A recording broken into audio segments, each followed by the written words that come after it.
mfethu sengizile konke kuthela mnini ngale.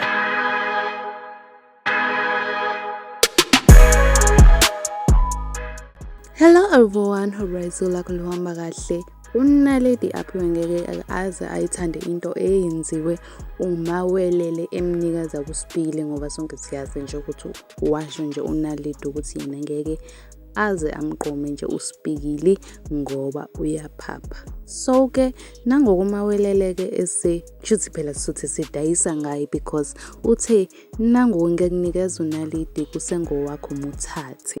Asithembeni ukuthi unaledi akakayiboni le video ngoba mawukuthi useyibonile mazoxabana impela noma welele ngoba akamfuna futhi akazenzise usipikile. Washo nje wathi akamfuni ngeke azamqoma siyekeni libe simbelesela.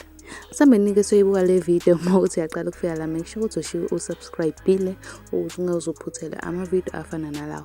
Ashoneni khona-ke bukela-ke yena-ke uma welele-ke edayisa ngonaledi ashoneni khona. Makabi yami mfethu ngiyamnikela mfethu wakho.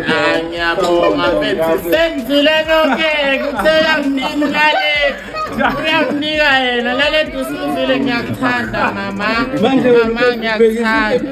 Yabo nje ngilibhekisa eceleni ngenzela wena wakujayela ukubona ulibhekisa le nami sengilibhekisa lena-ke.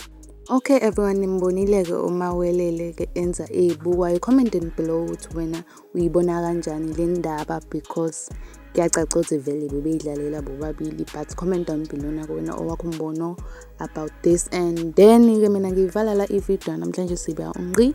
I really hope ukuthi enjoyile ivideo namhlanje. If uyi-enjoyile ngiyacela ukuthi uyismash lo like button, uphinde usmash nalo subscribe button. And mina-ke I will see you in the next video. Bye.